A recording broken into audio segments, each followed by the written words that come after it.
കൊട്ടാരക്കര മുൻ എംഎൽഎയും സിപിഎം നേതാവുമായ ആയിഷ പോറ്റി കോൺഗ്രസ് പരിപാടിയിൽ നാളെ നടക്കുന്ന ഉമ്മൻചാണ്ടി അനുസ്മരണ യോഗത്തിലാണ് പങ്കെടുക്കുക. അനാരോഗ്യം ചൂണ്ടിക്കാട്ടി സിപിഎം വേദികളിൽ നിന്ന് കുറച്ചുനാളായി ആയിഷ പോറ്റി വിട്ടുനിൽക്കുകയായിരുന്നു. ലിജോ റോളൻസ് വിവരങ്ങൾ നൽകും. ലിജോ, സംഘാടകരുടെ ക്ഷണപ്രകാരമാണോ ആയിഷ പോറ്റി പരിപാടിയിൽ പങ്കെടുക്കുന്നത് നാളെ? ദിവ്യ, കൊട്ടാരക്കര ബ്ലോക്ക് കോൺഗ്രസ് കമ്മിറ്റിയാണ് ഈ പരിപാടി സംഘടിപ്പിക്കുന്നത്. അതായത് കോൺഗ്രസിന്റെ ഒരു പരിപാടിയിലേക്ക് കൊട്ടാരക്കര മുൻ എംഎൽഎയും സിപിഎം നേതാവുമായ ആയിഷ പോറ്റി എത്തുന്നു എന്നുള്ളതാണ് ഇതിൽ ഒരു പ്രധാനം. ഈ സംഘാടകർ തന്നെയാണ് ഇവരെ നേരിട്ട് ക്ഷണിക്കുകയും അതിൽ പങ്കെടുക്കാമെന്നുള്ള ഒരു അറിയിക്കുകയും ചെയ്തിരിക്കുന്നത്. കൊടിക്കുന്നിൽ സുരേഷ് എം ആണ് ഇതിന്റെ ഉദ്ഘാടകൻ.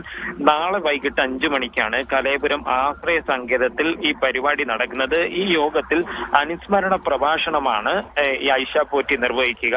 നമുക്കറിയുന്നത് പോലെ തന്നെ കൊട്ടാരക്കരയിൽ ബാലകൃഷ്ണപിള്ളയെ തോൽപ്പിച്ചുകൊണ്ട് നിയമസഭയിലേക്ക് എത്തി. തുടർന്ന് 3 തവണയായിരുന്നു നിയമസഭാംഗമായി തിരഞ്ഞെടുക്കപ്പെട്ടത്. എന്നാൽ കഴിഞ്ഞ തിരഞ്ഞെടുപ്പിൽ അപ്രതീക്ഷിതമായി അവരെ അവിടെ നിന്ന് മാറ്റുകയായിരുന്നു. അപ്പോൾ തന്നെ അവർക്ക് അതിലൊക്കെ ഒരു നീരസമുണ്ടായിരുന്നു. തുടർന്ന് ഈ അനാരോഗ്യം ചൂണ്ടിക്കാട്ടിക്കൊണ്ട് സിപിഎം പരിപാടികളിൽ നിന്നെല്ലാം വിട്ടുനിൽക്കുകയാണ്. ജില്ലാ കമ്മിറ്റി അംഗമായിരുന്നിട്ട് പോലും പരിപാടികളിൽ നിന്നെല്ലാം വിട്ടുനിൽക്കുന്നതിൽ വലിയ വിമർശനം ഉയർന്നിരുന്നു.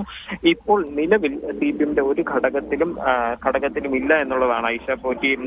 അപ്പോൾ ആയിഷ പോറ്റി കോൺഗ്രസിലേക്ക് എന്ന തരത്തിൽ തന്നെയാണല്ലോ സംശയിക്കേണ്ടത്. അങ്ങനെയുള്ള ചർച്ചകൾ അണിയറയിൽ നടക്കുന്നുണ്ടെന്നാണോ വിവരം?